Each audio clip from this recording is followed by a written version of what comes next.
Welcome back to my channel বংশাইন প্রিয়াতে তোমাদের সবাইকে স্বাগত। আমি প্রিয়াঙ্কা চলে এসেছি আজকে একটা নতুন ব্লগ নিয়ে, আমাদের বালি ব্লগের একটা পার্ট নিয়ে। তো ভিডিওটা লাস্ট পর্যন্ত দেখো, আশা করি ভালো লাগবে।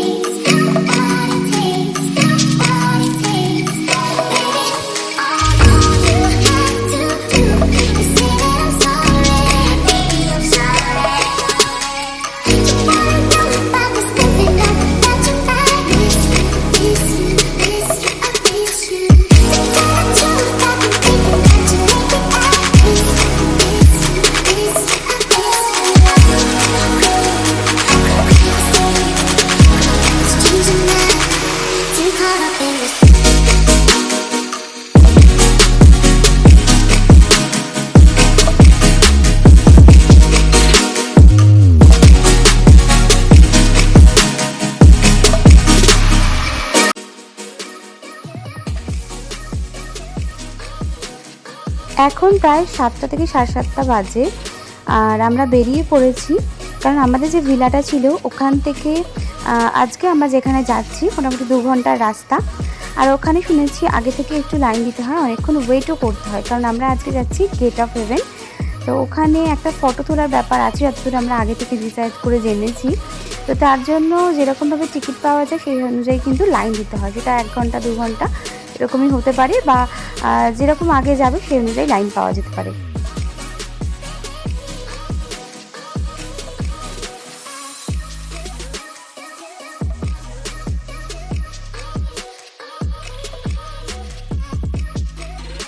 খুব হাই তুলছি আসলে, রাস্তা যেতে যেতে আমার খুব ঘুম পাচ্ছিল।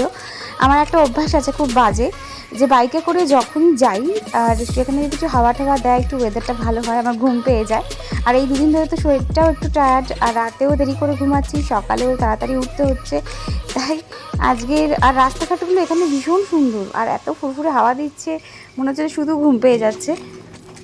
চেষ্টা করছি ভিডিও করে নেওয়ার, যাতে ঘুমটা আমার ভেঙে যায়। এখনো মনে হয় প্রায় আমরা এখানে এসে গেছি, টিকিট কাটা হয়ে গেছে। এখান থেকে আমাদের বাসে করে নিয়ে যাওয়া হবে।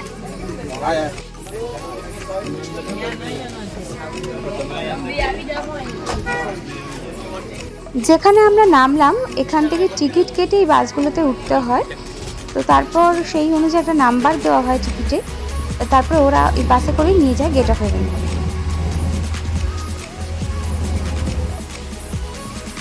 এখানে রাস্তাটা কিন্তু অনেকটাই উঁচু আর চারিদিকে জঙ্গল টাইপের, তো ওই জন্যই এখানে অন্য কোনো গাড়ি উঠতে দেয় না, একমাত্র ওদের যে স্পেশাল বাস সেগুলো এখান দিয়ে যায়। আর এখান থেকেও দেখো নিয়ে এসে আমাদের এখানে নামালো। এখানে দেখলাম সবাই সারাং পড়ছে। তো এখানে যে কোনো টেম্পলে যেতে হলে সারাং পড়তেই হয়। তো যে কোনো চুজ করে, এগুলোর জন্য কোনো রকম আলাদা কোনো টাকা পয়সা লাগে না। তো সুমিত চুজ করছিল যে কোনটা পড়বে, সুমিতকে আমি একটা চুজ করে দিলাম, আর আমি খুঁজছিলাম একটা। তো ওখান থেকে একজন লেডি আমাকে একটা সারাং আর গায়ের জন্য একটা দুপাট্টা ম্যাচিং করে দিল। এখানে এন্ট্রি করার জন্য এটা হলো আমাদের ড্রেস, মানে গায়েও একটা হালকা দেওয়া হয়, আর তার সাথে সারাং আছে। কোনোরকম ওপেনলি কিছু পরে সেরকম যাওয়া যায় না, এটা সবাইকেই ক্যারি করতে হয়। দেখতেও বেশ ভালো লাগে, ইউনিক লাগছে, আমাদের যেহেতু সবসময় করতে হয় না। আমি সারাং খুঁজছিলাম, তো তখন ওখান থেকে একটা লেডি এই সারাং দুটো আমাকে ম্যাচিং করে দিল। এখানকার মানুষজনের ব্যবহার ভীষণ ভালো, ওরা খুব হেল্পফুল। যেখানে আমাদের বাসে নামালো সেখান থেকেও গেট অফ হেভেন একটু হেঁটে যেতে হবে, তাও 5-7 মিনিটের রাস্তা, কিন্তু রাস্তাটা অনেকটাই উঁচু, তাই হাঁটতে একটু কষ্টই হবে গরমে। সেইভাবে সুমিত আর রতনু আমাকে আর আইভিকে একটা স্কুটি করে দিল, ওখানে স্কুটি ভাড়া পাওয়া যায়, তো ওরাই পৌঁছে দেয়। তো আমরা সেটাতে উঠে পড়লাম, আর আমি যাচ্ছিলাম, আর ওরা দুজন হেঁটে আসছিল, ওরা বললাম আমরা হেঁটেই যাব। এই যে এবার আলটিমেটলি আমরা এসে পৌঁছালাম গেট অফ হেভেনে।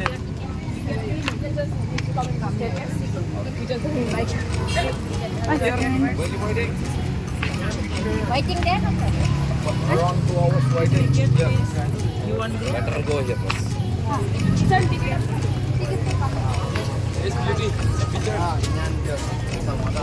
এই যে জায়গাটা দেখছো, সবাই এত লোক ওয়েট করে বসে রয়েছে শুধুমাত্র কিন্তু গেট অফ হেভেনে কিছু পিকচার ক্লিক করার জন্য। আসলে এই জায়গাটা এতটাই সুন্দর, ভিউটা এতটা সুন্দর, যে এখানে ভীষণ সুন্দর সুন্দর ভালো ভালো পিকচার ক্লিক করা যায়। তো আর সেটা কিন্তু ওরাই করে দেয়, যেরকমভাবে যে টিকিট কেটেছে সেই অনুযায়ী কেউ 1 ঘন্টা, কেউ 1.5 ঘন্টা, কেউ 2 ঘন্টা লাইন দিয়ে বসে রয়েছে। তো ওরা নাম ধরে ডাকবে, সেই অনুযায়ী যেতে হবে, পরপর লাইন ওয়াইজ হয়। আর পুরো জায়গাটাতেই এইটা ছাড়াও আরও সুন্দর সুন্দর প্রচুর জায়গা আছে যেখানেও ভালো ভালো ফটো ক্লিক করা যায়। তো সেইগুলো অপশনে থাকবে, সেটা যে করবে কি যে না করবে তার ব্যাপার। বাট এইখানটা কিন্তু সবাই এই জন্যই আসে। আর বেশ আমরা বসেছিলাম অনেকক্ষণ, কিন্তু আমাদের খুব একটা কষ্ট হয়নি, কারণ ওপরে কিন্তু দেখো ছাউনি দেওয়াই রয়েছে, তো সবাই রোদ্দুরটা খুব একটা পাইনি। আমাদের এখানে মোটামুটি 2 ঘন্টার মধ্যে কমপ্লিট হয়ে গিয়েছিল ফটো তোলা, খুব একটা বেশি কষ্ট হয়নি।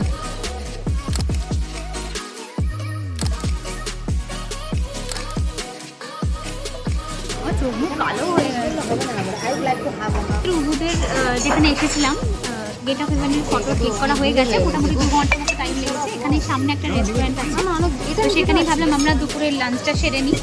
তো অর্ডারও করে দিয়ে চলেও এসেছে।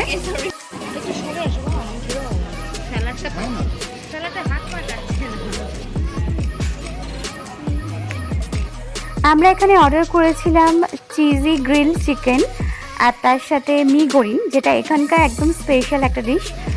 তার সাথে ছিল নুডলস, কিছু ক্র্যাকার্স, ডিমের পোচ। এটা তোমরা আগেও দেখেছো, নাসি গরিন, যেটা রাইস দিয়েছিল, আমি দেখিয়েছিলাম, অন্যদিন খেয়েছি আমরা।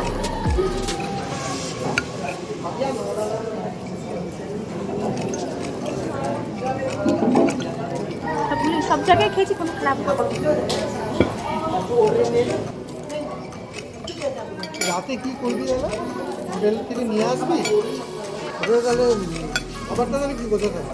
হয়ে যাবে, সব ব্যাপার নেই, ওটা একটু পিরিয়ড দেন, এটাই ব্যাপার। এটা কোথায়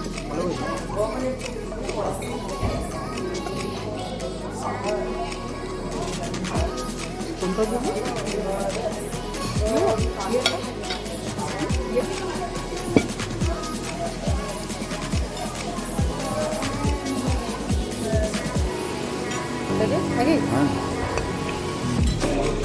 তারপরে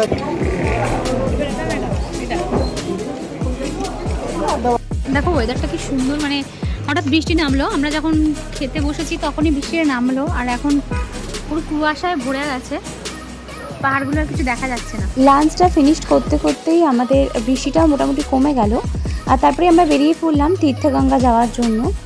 আর বৃষ্টিটা যেন রাস্তার ভিউটা, সৌন্দর্যটা আরও 10 গুণ বাড়িয়ে দিয়েছিল। জাস্ট দেখো কত সুন্দর গ্রিনারি, চারিদিকে পাহাড়, ভেজা একটা ওয়েদার আর কুয়াশা, ভীষণ ভালো আমরা লাগছিল। এখন চলে এসেছি তীর্থগঙ্গা। তো এখান থেকে একটা মাছের খাবার নিয়ে নিলাম, তো এই ড্রাই ফ্রুট যেগুলো হয়, তো এখানে ভেতরটা মনে হয় মানে যেটা পিকচার ক্লিয়ার করার জায়গা, সেখানে প্রচুর মাছ আছে শুনেছি। তো এই ফুডগুলো দিলে মাছগুলো চলে আসে। দেখো যেতে গিয়ে একটা শপ দেখলাম, এই আমি পারবো না। এখানে দেখো ভ্যারাইটি টাইপস অফ রেপটাইলস ছিল, তো এখানে সবাই এগুলো দিয়ে ছবি তোলে। তো আমাদের তো দেখেই হালাত খারাপ হয়ে গিয়েছিল, তো ছবি তোলার প্রশ্নই ওঠে না, দেখতে ভালো লাগছিল বেশ। কিছুটা হেঁটে এগিয়ে যেতেই দেখলাম পাশেই টিকিট কাউন্টার রয়েছে এই তীর্থগঙ্গায় ঢোকার।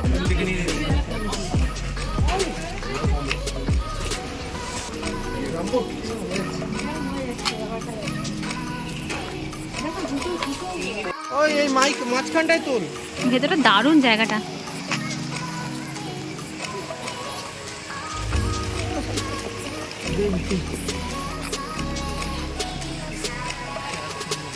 খুব সুন্দর জায়গাটা।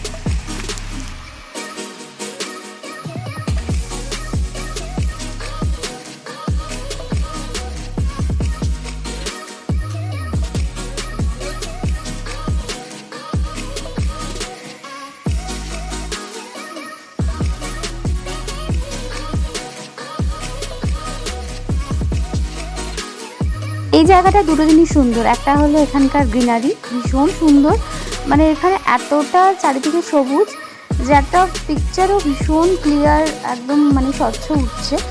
আর সেকেন্ড হলো এখানে যে জলের ব্যাপারটা রয়েছে, এখানে প্রচুর মাছ, আর এই ঠিক মাঝখানটা দিয়ে ফটো তুলতে হয়, যেটা ভীষণ ইউনিক। কিছুক্ষণ থাকার পর আর খুব সুন্দর সুন্দর কয়েকটা ছবি তোলার পর আমরা এখান থেকে বেরিয়ে এসেছিলাম। আর আমার ফোনের চার্জটা এখানেই প্রায় শেষ হয়ে গেছিলো, আর এখান থেকে বেরোনোর পর পুরো বন্ধই হয়ে গেল। গাইস চার্জ একদম প্রায় শেষের পথে, তো আমরা যেহেতু চার্জার ক্যারি করছি না, স্কুটি নিয়ে ঘুরছি, তাই খুবই অসুবিধা হচ্ছে, পুরো ভিডিও করা যাচ্ছে না। তা ওখান থেকে আমাদের তীর্থগঙ্গা থেকে আসতে প্রায় 2 ঘন্টার উপর টাইম লেগে গেল। এখন আমরা বডি স্পা নেবো এখানে। পুরো বালিতেই এই বডি স্পাটা খুব ফেমাস, কুটাতেও ছিল, তো আমরা ওখানে টাইম করে উঠতে পারিনি। তাই আজকে যেহেতু দিন হয়েই এলো আর 1-2 দিন বাকি আমাদের হাতে, তাই ভাবলাম আজকে নিতেই হবে। তো আজকে খুব শরীরটা টায়ার্ডও ছিল, তাই ফেরার পথে আমরা এক জায়গায় দাঁড়ালাম দেখে বডি স্পা নেওয়ার জন্য।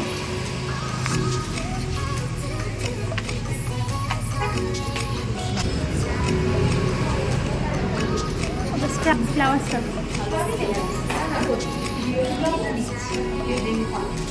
ওটা কি ট্যান ক্লিয়ার হবে?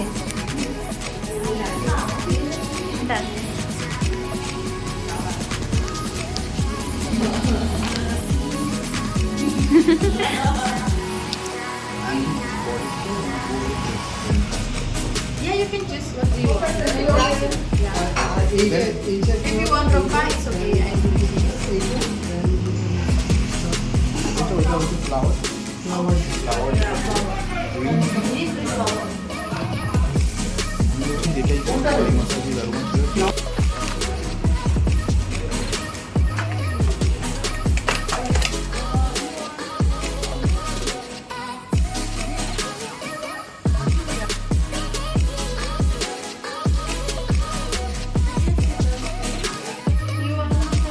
Yes.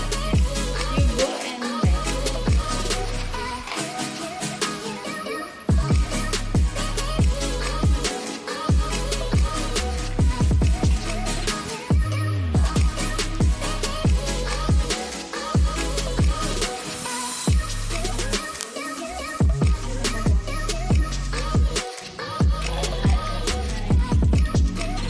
ভিডিও করে চলে যাবে।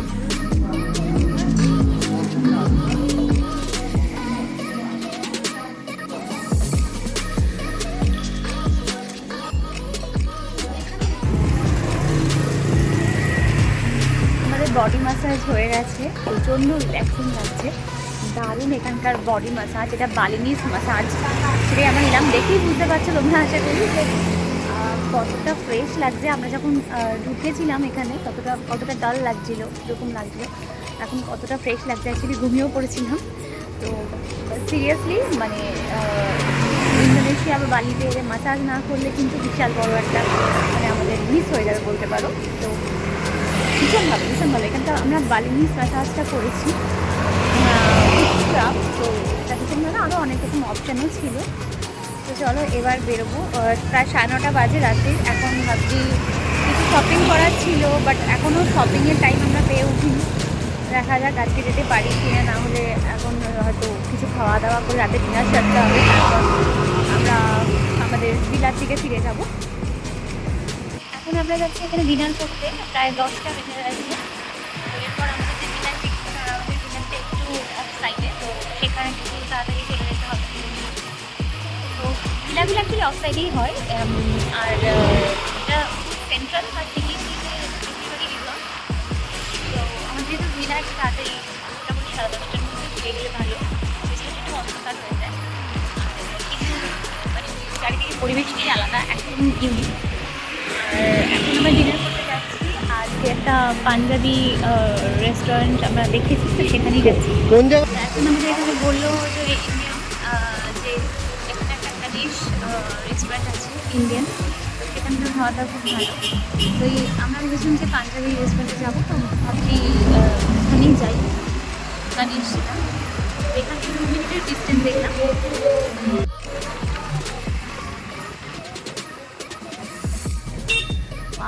রেস্টুরেন্টের লুকটাই কি সুন্দর না?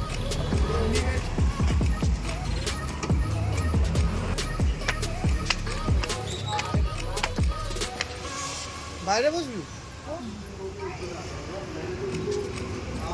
এটা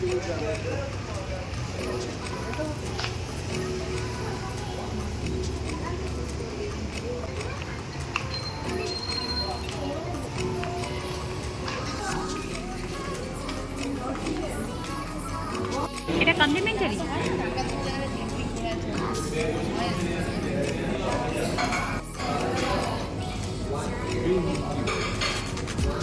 এইটা কালকে পেতে আসেনি বিয়াবে না, দাঁড়াও না, অন্য ডিশ দেখেই তো চারটা খেয়েই যাচ্ছে। এই রেস্টুরেন্টে আসার সাথে সাথেই, যেহেতু এটা ইন্ডিয়ান একটা রেস্টুরেন্ট, তো এখানে একটা কমপ্লিমেন্টারি চিপস দিয়েছিল, ভীষণ টেস্টি ছিল সেটা খেতে, তাই আমরা দ্বিতীয়বার আবার সেটা চাইলাম।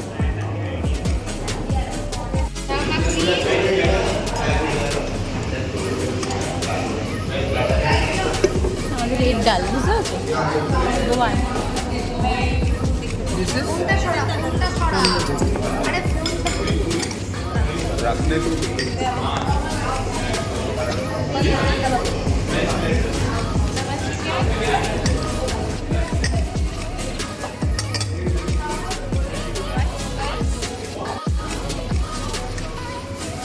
ডালগুলো বাটিতে নিতে হবে। পেঁয়াজ পিৎজা দিয়েছে তো চাপ আছে। পেঁয়াজ দিই না।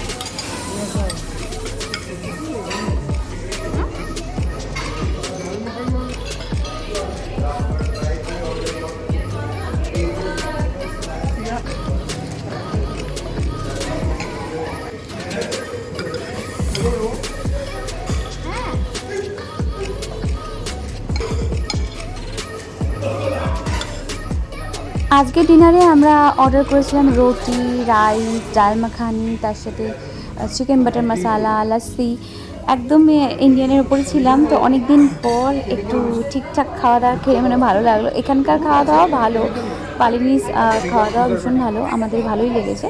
বাট তবুও নিজের দেশের কোথাও ছোঁয়া পেলে একটা যেন মনটা ভরে যায়। তো আজকে স্পেশালি সেটাই হলো। অনেকটাই রাত হয়ে গেছিলো, এখান থেকে আমরা সোজা ভিলায় ফিরে গেলাম। নেক্সট দিনের ব্লগের জন্য অবশ্যই রেডি হয়ে যাও কিন্তু।